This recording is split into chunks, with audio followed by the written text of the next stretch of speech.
Joe Mays J-Raff Show is brought to you in part by Mays Sandwich Shop, serving delicious hometown favorites to the West Lawn community since 1947.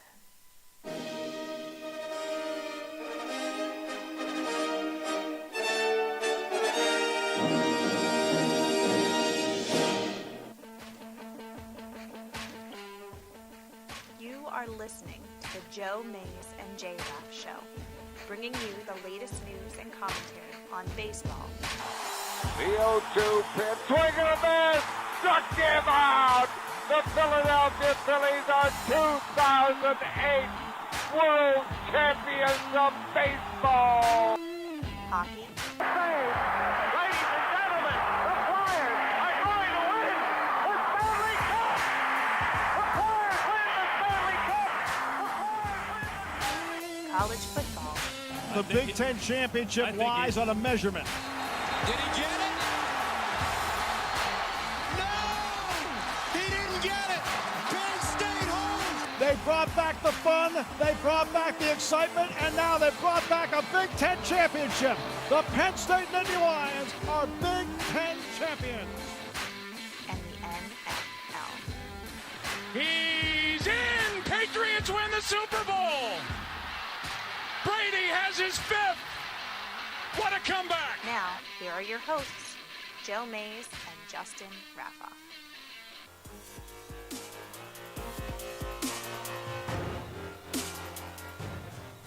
Well, good evening, everyone, and welcome to episode 241 of the Joe Mays and J-Raff Show. I'm one of your hosts, Joe Mays, and sitting next to me, my co-host, Justin Raffoff. Yeah, it's good to be back.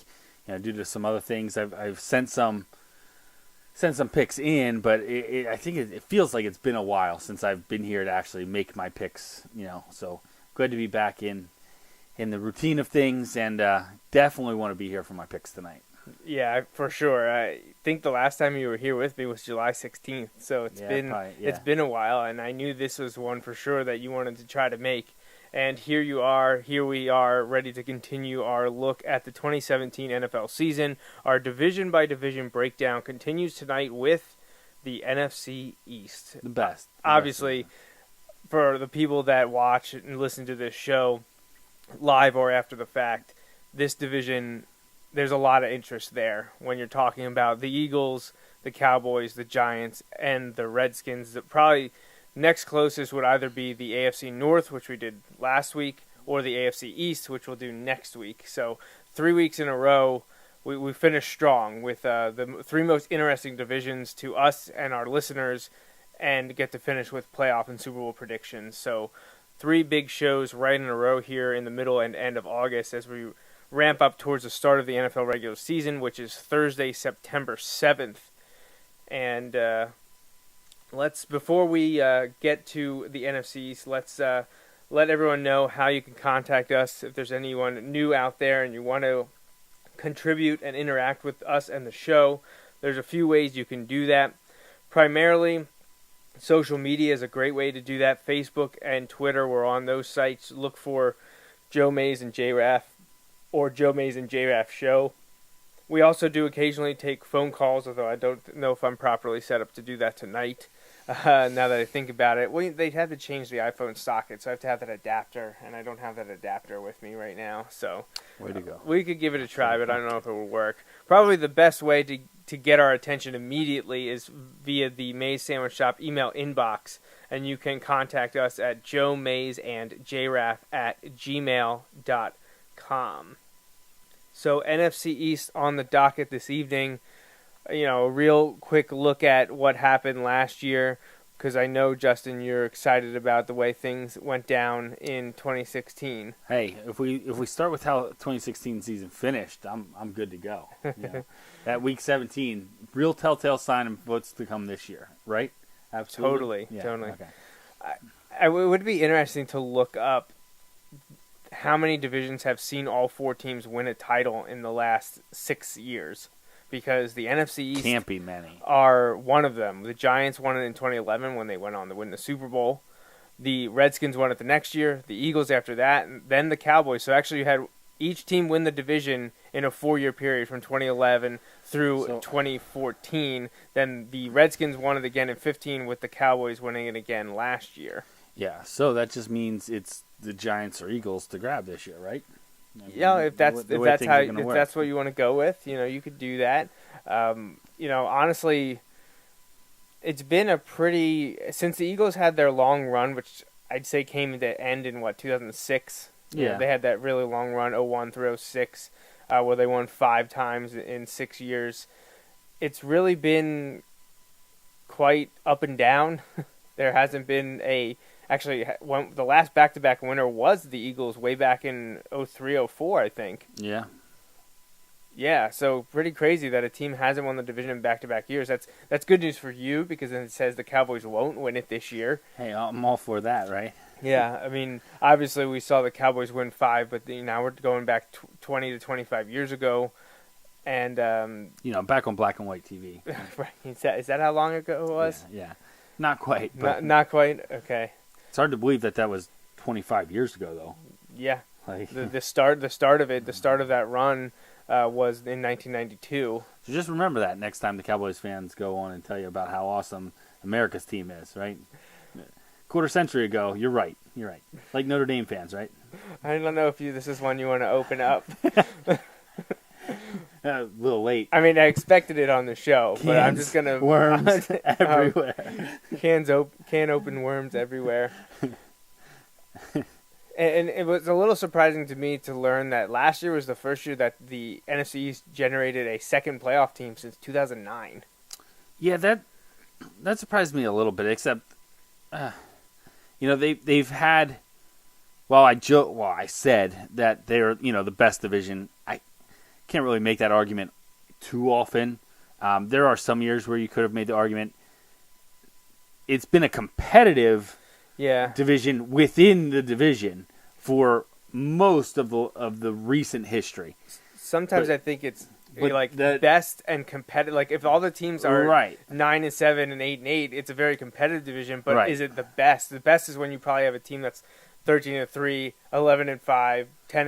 They're beating everyone. So you look at some of those divisions in terms of like where the Broncos were winning a ton of games, but the Chiefs were making the playoffs, and then you had a team that was just around 500 and a team at like 5 or 6 wins. Yeah, or like that's probably the best division. The AFC and NFC North in years past, like when you had the Packers, Vikings, Bears, at times, but also we see probably more recently. I think the AFC North had both wild cards just a few years ago. You had the Steelers, Bengals, and Ravens in there. So that those are the clear cut. Although the Browns probably do bring it down a bit. Yeah, they do bring it down a having little bit. 3 playoff teams does kind of do that for you. But yeah, so I don't know. It's kind of hard without mapping it out, but I think you could see multiple playoff teams from the NFC East this year.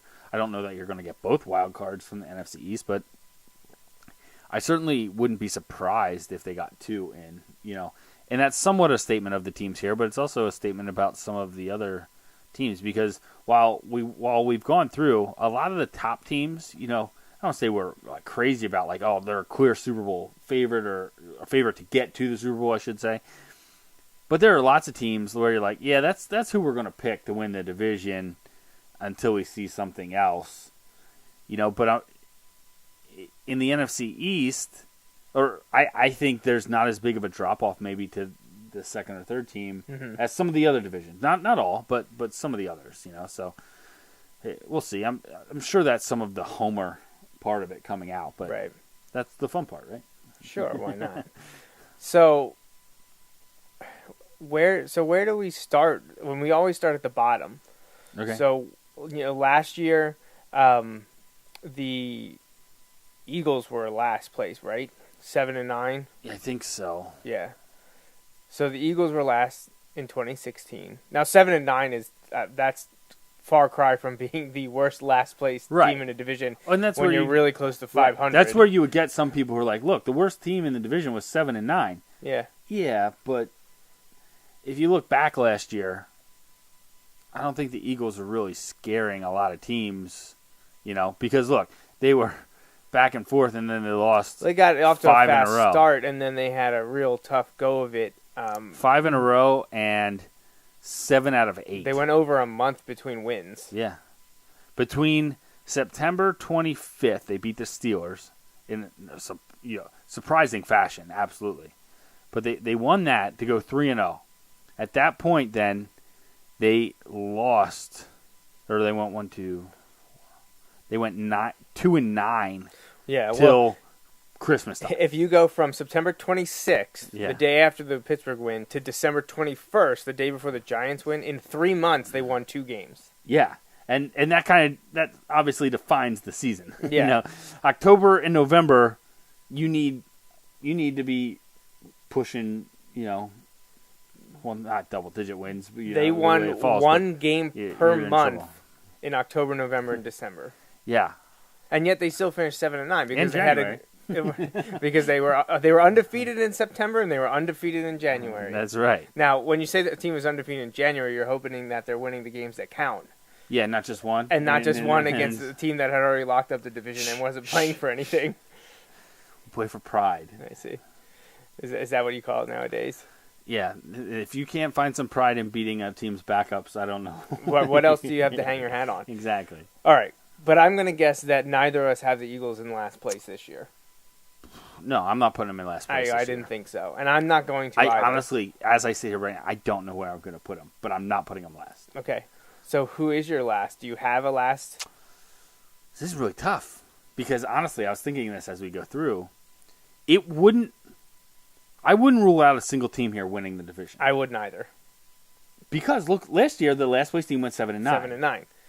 You could easily 3 to 4 game Right. fluctuation each year. So when up or down. Right. When I feel any team could win the division, not that any, obviously some teams have a better chance than others, but that also means the reciprocal probably of every team could end up last. I'm going to go. Oh man. I'm going to go with the Redskins. Okay. So am I. Oh, man. I really thought you were going somewhere else with it, and I was really going back and forth. But I'm going to go with the Redskins. I really have no idea what to think of the Kurt Cousins, if I'm Washington Brass. Can't get the name right?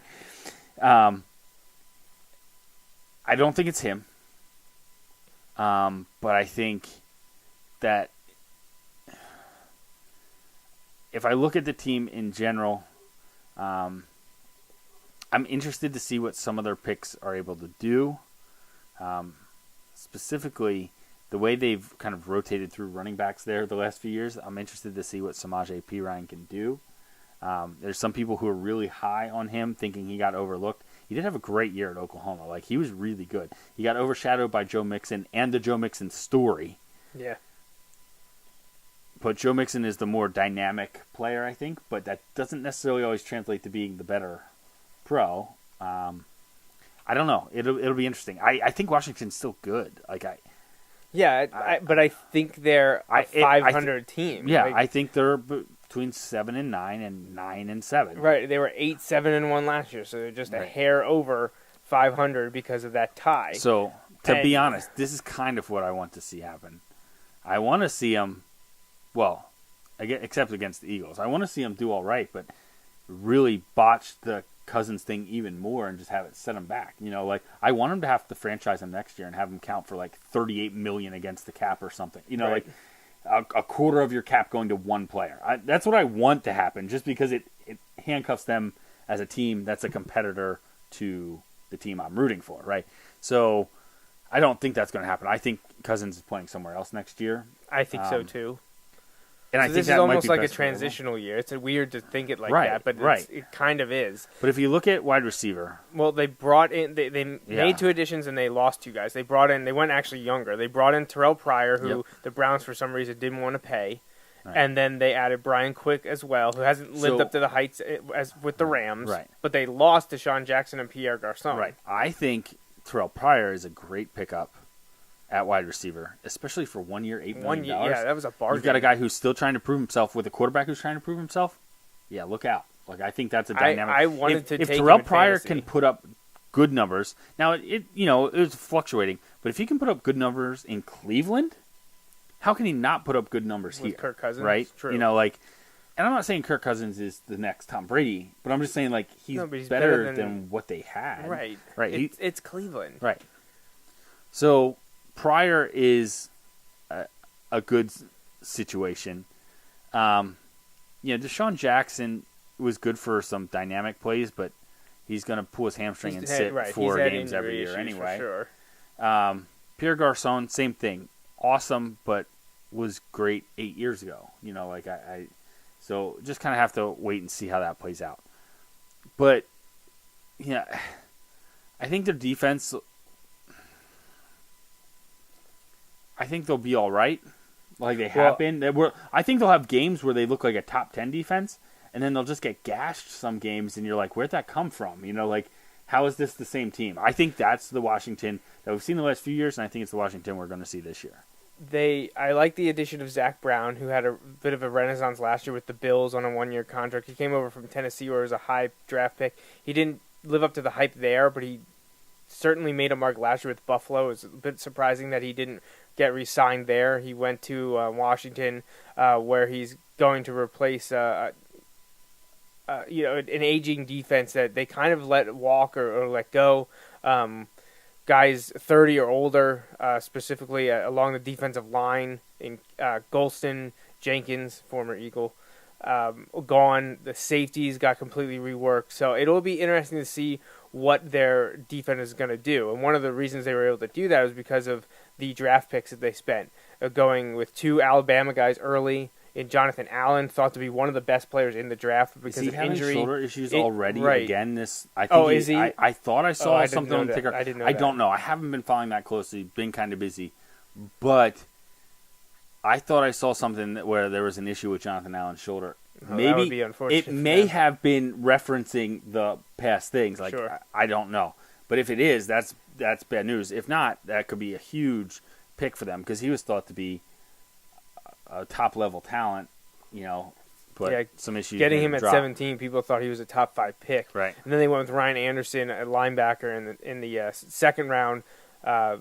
Went defense again in the third with Moreau, from the cornerback from UCLA, and then you talked about the Oklahoma running back going in the 4th round. A lot of heralded rookie running backs this year. Who's going to be the best? Well, the Redskins hope that it's. How did you say his name? Pirine. Samaje Pirine. I thought it was Perrin. That's how I've been saying it. That's why when you said Pirine, I was like, that is not how I've been I'm pronouncing pretty it. sure that's it. I haven't I heard could it be wrong. pronounced. That's how I've heard it pronounced. Okay, but that's I don't fine. know. Yeah. The only other thing I want to talk about, it was interesting to look over the Redskins staff and see something we talked about a few months ago. Some former players in here. Oh, man. Ike Hilliard. Yeah. That's the one that jumped out to me. Yep. For sure was the Ike Hilliard is coaching the wide receivers. Then obviously other mainstay coaching names in Bill Callahan and Jim Tomsula are working there. And then now this is a while ago, players known now for being an executive, but Doug Williams, who won a Super Bowl with the Redskins, all on their in their front office or coaching staff. So Washington, I think I'm going to put them at 7 wins. 7-9. Yeah, just even because a step back. I'm not going to put them at 8 and say every team in the division's 500 or better. Like, I think that's a big jump. I'm going to put them at 7 wins, and that's mostly just because I think they're last. Like, I think some of those toss-up games they're going to lose. So I think some of this may be wishful thinking, but that's what I'm going with. Well, I mean, they start off with the Eagles at home. And then they got to go to L.A., they come home to host Oakland, and they go to KC. Not an easy schedule to open the season by any means. The Eagles, they have division opponent. You would think they almost have to win their first 2. Well, I'd say after those 4, they have to be 2-2. Right, yeah, because if they lose to the Eagles or the Rams, like I'm chalking up Kansas City and Oakland as losses for them. Probably, because I'd say both those teams are better. Right. And even if you think Kansas City, it's at Kansas City, so I'm going to favor them. So even if you say Oakland's a push, right, which you could be, it's a West Coast team coming east, but it's a night game. Right. So, you know, they have to be 2-2 going into their bye, week 5. And then it's not really a cakewalk from there no, for the next few weeks. After the bye, they got a second bye. San Francisco. But see, that's a game that they could lose because, it's the Redskins. Right. Even though it's San Francisco then they're at Philadelphia. They have to win that one. Obviously, division game, so you got to win. But then they play Dallas the next week. At Seattle. Right. Minnesota. at New Orleans.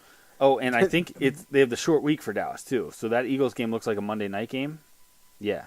Yeah, Monday night, and then the next week is Dallas. So at Seattle, Minnesota, at New Orleans, Giants, at Cowboys, at Chargers. They have to go to both at Los Angeles teams.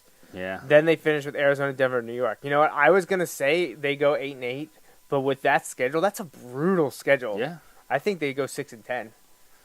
Oh, I like that better. But I'm going to go with 7, but I hope you're right. I was going to say, until I took a look at their schedule, I was going to say that they were 8-8 and every team in that division was 500 or better. But looking at that schedule, it's tough for me to find 8 wins. Yeah, because even if you say they start 2-2, can they get 6 wins? And I say, basically, they must win 49ers and Chargers. That gets them to 4. Right. But then what other games do you like that? Those are definite wins. So I gave them 2 push games. Right. Can they get 4 of those push games? I mean, if Saints, I don't expect to be great, but it's in New Orleans. It's against Drew Brees. Right. Same with the Vikings. I think they're about on the same page as Washington. They do get them at home. Maybe that's one of the push games. But do they beat Seattle at Seattle? Right. Do they beat Arizona and Denver at home? Both teams, I think, are probably on the same level as the Redskins. And maybe they do. Maybe they do win those games. If they take over their games at home and win the 2 LA games, you're probably okay. Right, but then that's what we're talking about. That's the team this could be, but it's not the team if we're forced to pick what we think is going to happen, that's not what we think is going to happen. So I think if the Redskins were playing an easier schedule, I think they're an 8 or 9 win team. Yeah. Because of that schedule, I think they're a 6-10 team. 6 to 7 wins. Let's hope. for your sake. Yeah, that's right. Certainly. All right. So you gave me your 4th place first. I'll give you my 3rd place first. I am going to go with... I'm making this up as I go. If you haven't figured that out yet, because thinking about these. Before you say it, let me pick. Let me. All right. So I'm gonna go. Well, I'm still trying to figure out where I want to go here because it is really tough. It's a lot tougher than I thought it was going to be. Do it. I think I got mine. You know who 3rd place is? Yeah. Go ahead. I know who you're going to say. Do you? Yeah, go ahead. Say it. I'm going to go with the Dallas Cowboys. I knew you were going to say that. I knew you were going to say it. All right, well let's talk about that then because I'm still trying to figure it out. Oh, come on. It's not Dallas though. Okay. It's not Dallas. I understand that. I understand that. So I'm going to go with Dallas in 3rd place. I think they're still really good. I think they're trending in the right direction. I think last year the stars aligned. And you may not think that, but wow, they started their 4th round quarterback, all that stuff. I agree, but I just think they had a lot of things go their way last year that I don't think are going to go their way this year. Starting with, I think, well, it's hard to say. I don't really know what to think of the Ezekiel Elliott situation other than to take it for what it's worth from the outside. Right now he's suspended 6 games, right? And you can't be a person, not you, but I've heard from a lot of people, yeah, but behind that line, anybody could run. Okay, that may be true. We'll find that out then for sure. That may be true. However, then you can't tell me how good Ezekiel Elliott is. You know what I mean? Just from that standpoint. And you can't stand there and in the same argument tell me he is great. The line is what makes all the runners great. Well, yes, it's probably somewhere in between. He is very good, and the line is very good. And you put that together, and Dak played awesome last year. I think the defense played really well with their offense last year. I think if the offense takes a slight step back, the defense will suffer as well. And so I'm going to go with that. And I can see your phone lighting up. Yeah, he's sending me. He's sending me emojis. I know it's coming in. He's sending me emojis. That's only because you got the keyboard stuck on that. He probably doesn't know how to turn it back. So you got Cowboys in 3rd. I think I know what emoji's probably coming next. That one already came. Well, so what was your win-loss for Dallas then in 3rd place in the East after going 13-3 a year ago? 13-3. Oh gosh. I'm gonna go 9 wins. 9-7. Yeah, 9-7. Ouch. That'd be a huge drop off, especially because they probably should have been 14-2. They shouldn't have lost to the Eagles at What? the last season. What? No way should they have been. Should that have been a loss for them? Yeah. But So I'm going to go 9. 9 wins. okay, here's my dilemma, and this spoils it a bit. And it probably. I agree with you that Dallas is going to be worse. I still think they're going to be second place. I can't. Again, what I told you is part what I think will happen, part what I hope happens.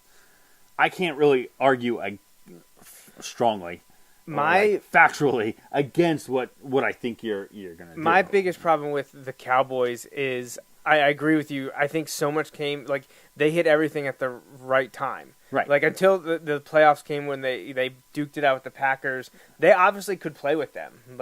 Dallas is a good team. But I just think some things either bounced their way or the schedule lined up appropriately. They just had lightning in the bottle with Prescott and Elliott. I don't know what game, and it would be a pain to do. But if you look at who they faced as quarterbacks, didn't they go through a run facing god awful quarterbacks last year? Yeah. I don't know that I might be mixing it up. I don't know that was them. Well, that was the Patriots. Okay. We talked about they faced backups or the lower rung. I knew it was one of the top teams. Yeah, that was I just New England. Now, I'm not saying Dallas didn't also have a spurt, Right, but I'm right. pretty sure it was New England. And that's what people were using to discount them when they got the playoffs coming around. Right. Now, because they're like, oh, now you're going to have to face. They were really good. But I look at it as if Elliott is as good as advertised, which I have no argument against. He was amazing last year. Then losing him for 6 games or for 4 games or for even 2 could be a big deal. Right? Losing him for any amount of time could be a big deal. I think it'll be reduced. I think it will be 2. But I'm trying to. I don't think it'll go down to 2. I think it's going to be 3 or 4. Right. Yeah. And, you look. Their first 4 weeks aren't. They should easily be 3-1. Well, maybe see, I think the 4-0. problem is they couldn't beat the Giants last year. They have to go both to Denver and to Arizona before hosting the Rams. After coming back from Denver. So they play in Denver and then come home. And I know the Arizona game is Monday night. It's not a long flight, they have Denver a to Dallas, short week for the Rams to come into AT&T Stadium. And then they have the Packers after that. So they get the Niners out of the bye again.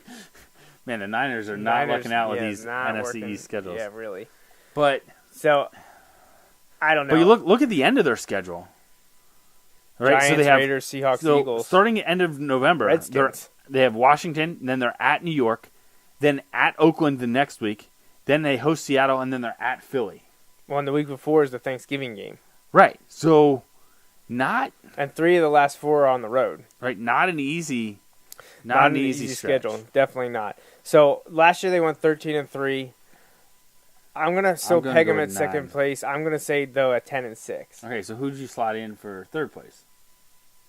I'm gonna say the Eagles. You can do it. I'm not personally offended. I'm gonna say the Eagles. So I get that. No, they were 7-9 last year. I think you're gonna see improvement. I think they get to 9. I think they go 9-7. So we both have our 3rd place team here, 9-7. Yeah. So I'd say 6-7 wins for the Redskins. I say 8-9 for the Eagles. Cowboys. I'm going to say a hard 10 because I don't think they're 9 and I don't think they're 11. So I'm going to say a hard 10. All right. So who are you going? So the Giants are my number 1. Me too. They went 11-5 last year, which I don't think people remember because the Cowboys were all the rage. Yes, they went 11-5 and they beat the Cowboys both times. Both times they beat the Cowboys. Now, the first time they beat the Cowboys because the Cowboys couldn't manage the clock. Yeah, the Cowboys had some issues in that first game. Which they get to like a rematch, identical this year. Right. I bet we won't hear that at all, though. No, nothing about that. Right. The reason I'm going with the Giants is because I like their additions. Yes. And I don't know what they lost that really makes that much of a difference. I agree completely. I think Brandon Marshall's going to have a great year for the Giants, which is why I drafted him in fantasy. I know.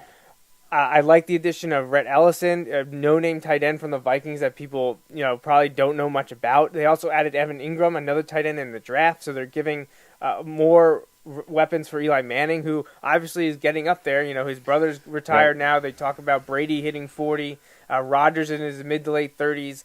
This group of quarterbacks people have this are misconception because Eli was always known as Peyton's little brother. Right. Yeah, but when you're the little brother to somebody who's in their 40s, that doesn't still means that you're probably in your mid to late 30s. Right.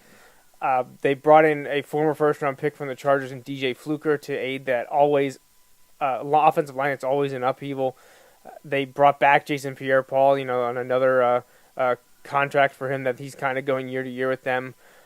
The other draft picks don't stand out a lot to me. They added the big Bama defensive lineman in Dalvin Tomlinson in the second round.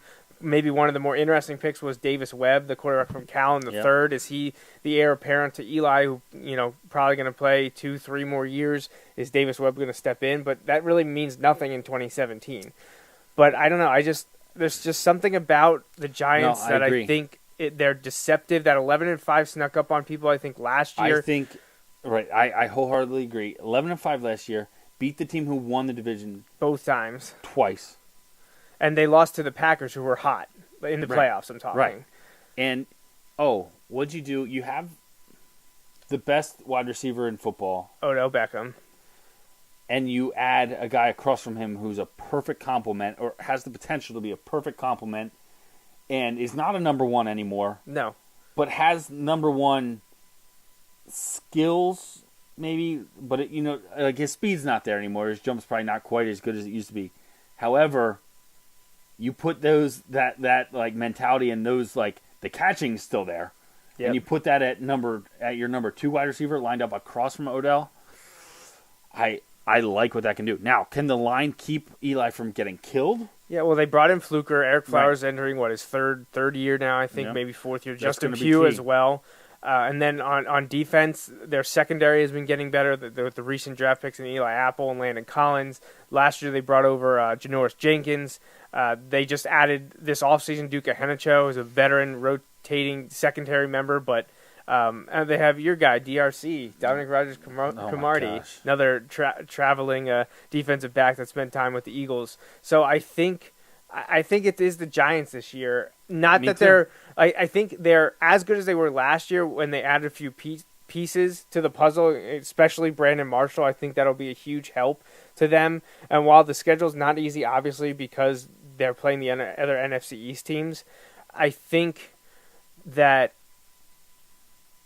I just think the Giants are the team to beat there. I'm going to put them at 11. Yeah, I'm that's going to put them same as last year. Yeah, 11-5. I'm going to put the Eagles at 10 wins. That's fine. And I think they're just the bump up.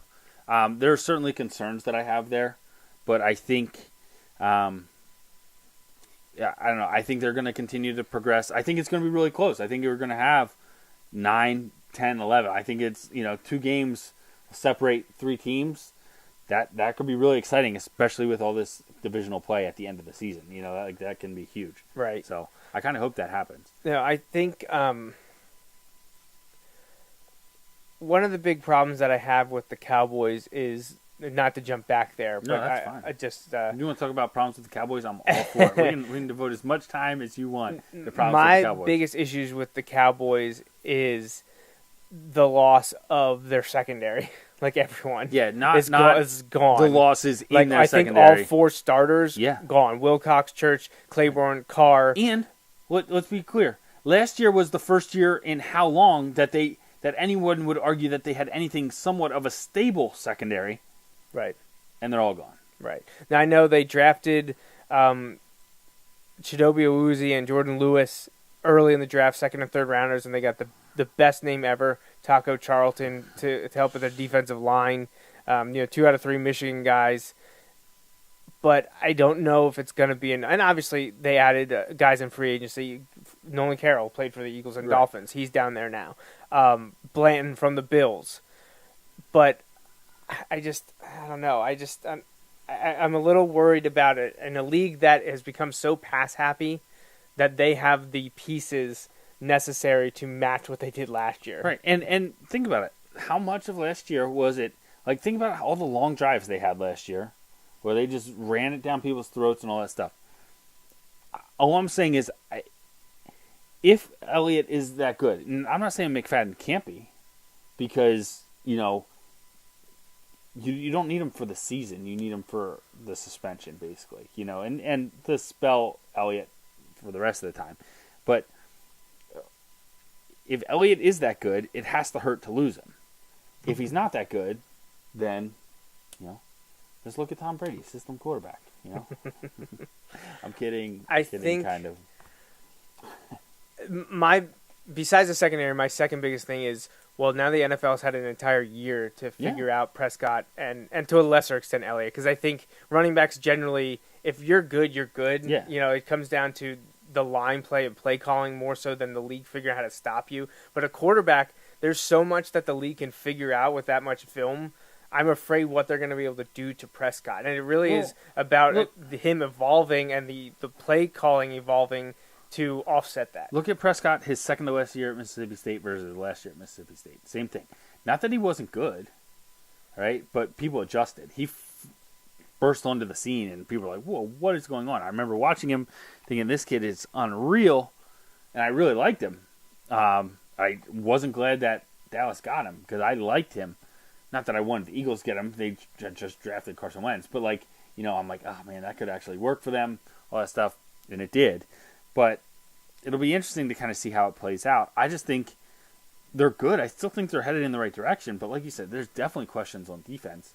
And last year people would say the defense was a surprise, consistent-wise. Not that they don't have the talent, but their consistency was good.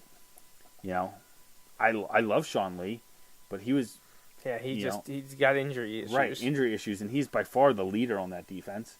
And then, you know, you have all kinds of... You have suspensions everywhere in Dallas, like trying, you know, like what's going on. So, you know, it may take a little bit of time to kind of figure out what this team is or where they are. And 13-3 is insane. So I don't think they get to 13. I think they take a slight step back. And a lot has to go right to get to 13-3. So I think me having them at 10 wins, you having them at 9 wins, I don't think it's unreasonable to say with what happened in the offseason and what's looming over them with the Elliott suspension now, I don't think it's outlandish to think that they're around a 10-win team. They're better than a 500 team. Right. They're obviously not – I don't think anyone would say that they're a 13 or 14-win team as it stands right now. But so one of the key reasons that I feel that the Cowboys could take a step back also relates to your Eagles, because now the NFL has the opportunity to see a year of Carson Wentz. Is that going to be an issue for Philadelphia? Is the play calling and Wentz's ability to react to new defensive schemes that are there to stop his strengths? Is he better? You know, did he improve on his deficiencies? right. And that's one of the reasons I think I couldn't put Philly at 1, and I was like, I'm going with the Giants. Yeah, because I can see that. I think the Eagles probably made more notorious offseason moves than the Giants or Cowboys did, with the two big receivers in Smith and Jeffrey.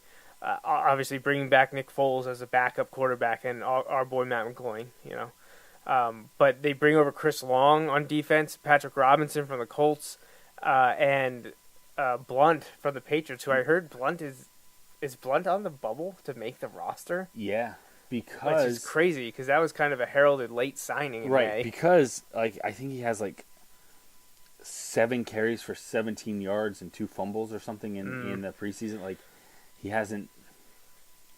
You know, it's different once Belichick's not breathing down your neck, you know, I think. Oh, yeah.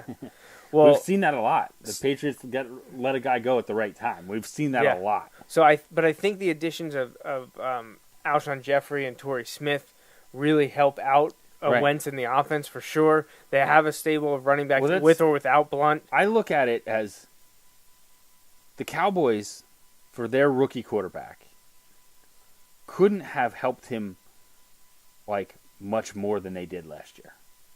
Like, what more could you ask for a rookie quarterback than what Dallas provided? Dynamic running back, incredible offensive line, number 1 wide receiver, great wide Bryant. receiver, and a defense that played really well last year. What could the Eagles, like, you know... A decrepit offensive line that's been getting worse. Right. Best offensive line wide was receivers suspended that would 10 drop games. everything thrown to them. Right. Led the leagues in, like, drops, like, even your number 1, you know, all these guys, you know. So I feel like the supporting cast could be the same. I hope is slightly better. And I think that's a swing in games for the Eagles. Like I said with the Cowboys, everything seemed to go right for them last year.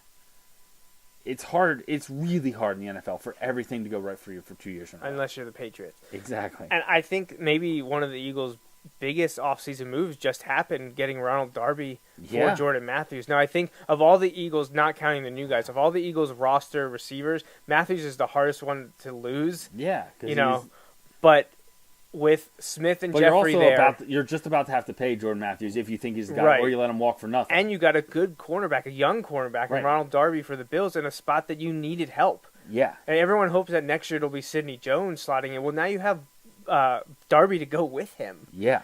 And you also added Derek Barnett in the first round, and he's looked good in the preseason. People are talking about him starting to work his way into starter position, which they don't need it yet. Like, don't put that on him. Let him come in Let there. him be a situational Yeah. pass rusher. Oh my Let him be gosh. that psycho guy that comes Yeah. off the edge. Yeah.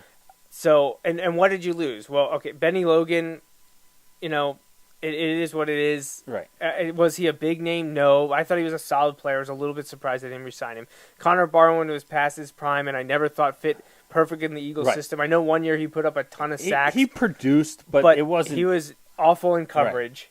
yeah, And oh it my was gosh. time to move on. And we talked about Nolan Carroll left the Eagles to go to the Cowboys, but with all those other additions in the offseason, Now, I'll give Ryan Matthews the pass here because it says team to be determined where he ends up because that just happened at the end of the week. But they have two other guys who left that are to be determined because they're still waiting. Right. You know, like that tells you something a little bit about the quote unquote loss. I'd be very interested if Blunt ends up getting cut. I'm assuming Well, they that, like Corey Clement, Well, that's what I was going to say. Corey Clement, and I like Corey Clement. Donnell Pumphrey, Wendell Smallwood, and Darren Sproles would be your four guys. Yeah, Donnell Pumphrey, yeah. So there's the problem. Two though. rookies. Well, and Corey Clement is the only one with any size there. Right. Like, Wendell Smallwood's not terrible, but Donnell Pumphrey and Darren Sproles are It's interesting tiny. to me that you have no guys in the middle that can do both. Right. They're either all shifty speed guys in Pumphrey, Smallwood, and Right. Sproles, or they're big bruisers in Clement and Blunt. Right. There's no, like, all-around running back there. Yeah, tell Interesting me dynamic. But in a passing Sign happy Brian league, Westbrook. having Clement for goal line or picking up a Right. few yards and then having a stable of Pumphrey, Smallwood, and Sproles, not necessarily a bad thing. Yeah. So we'll see there, but yeah, I think some of it's wishful thinking, but I'm really hopeful that like I said, that supporting cast can start to come in to put in, develop and be there and actually help the young quarterback as opposed to last year. He didn't get any help. Yeah, there was no help. Offensive line was terrible. Running game was essentially non-existent, other than get the ball to Sproles out in space, which is a good plan. But Right. and when you did get it to the receivers, they dropped it. Yeah, they did not have a good Side year. note, like watching the Jags game the other night, Oh, gosh. Henny, 6 of 10, at least 3 Except, of the 4. I was gonna say- at least 3, and maybe all 4, but at least 3 of the 4. Three hit for sure. 2 were hit- touchdowns as hit well. the guys, hit the receivers in the hands and chest. Hands and chest. That's hard to do if they don't catch it. Yeah, it's absurd to think of. Start Chad Henning. Honestly, I saw an article from Jacksonville Writer that said that it's over, like it'll be Henny. Well, yeah, I'll talk to you more after the show. Well, I mean, and there's people that are like, why start any trade for Alex Smith? Sign Colin Kaepernick. I saw people are like, trade a first for Alex Smith. No, don't do that. Don't do that. I'm not Don't saying do Alex that. Smith is bad. No. But you're not trading a first rounder for a guy that's on the end of his career. Right. Oh, and the writing's on the wall there in Kansas City. Right. Like he's going to probably get cut in the offseason if he doesn't want to be a backup. Right. Because next year is probably going to be Mahomes unless Smith really lights it up this year. So before we go, let's just check in on the text from my dad. He says Cowboys and Giants 10-6, Washington 7-9, Eagles 0-16. All right. We're betting a sandwich that the Eagles don't go 0-16, right? That was there. He did send a follow-up text and said, really, Washington and Philly 7-9. Okay. It's a possibility, I think, oh man, I'd be mad if the Eagles do that 2 years. 7-9 2 years in a row. Yeah. So, but my dad's been betting people a lot. A lot of Eagles fans that come in the shop, primarily our Clover Farms delivery man is a huge Eagles fan, and I think they have a bet. So if you want to get in on that action, you got to stop by. Oh, you have a free special for the T-shirt. T-shirt in July. So you got to stop by for that. But I'll see you tomorrow morning, anyways. I'll be there. All right, so anything else to say about the NFC East? Go Eagles. So we both agree Washington probably the worst in that division. Yep. 6-7 wins, mostly because of the talented teams they have to play against. They're better than that if they were playing in another division. Talking at least 500, maybe better. But those are the cards you're dealt. You got to deal with it.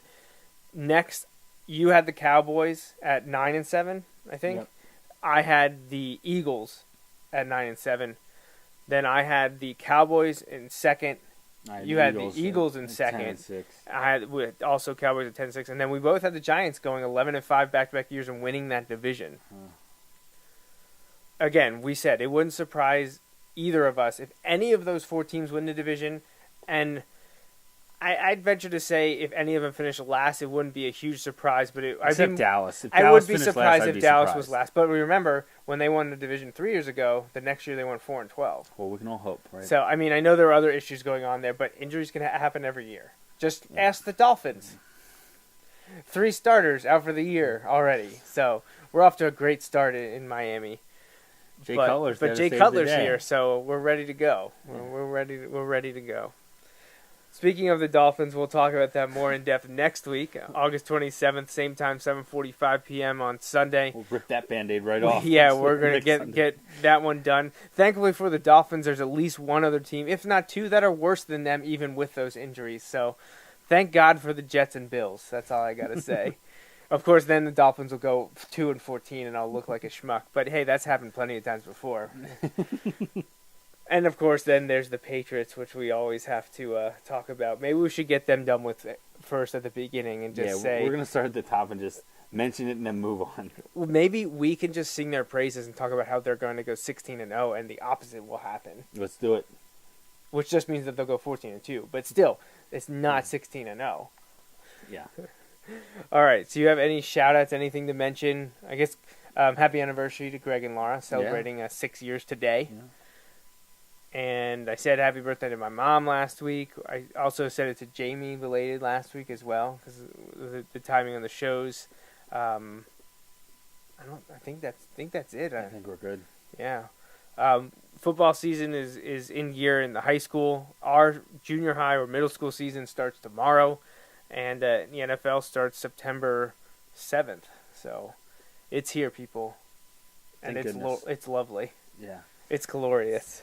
Most wonderful time of the year. It right? is, for sure. All right. Well, we got nothing else to say, so thanks for listening to episode 241 of the Joe Mays and J-Raff Show. Tune in every Sunday for our take on sports. Until next time, he's Justin Raffoff. I'm Joe Mays. Thanks for listening. Thanks for listening to the Joe Mays and J-Raff Show. Tune in every Sunday for the latest sports discussions from Joe and Justin. Each episode is available live on Facebook Live and can be downloaded or streamed on iTunes and SoundCloud. You can interact with Joe and Justin on Facebook and Twitter, and stay up to date with the guys at joemaysandjraff.com.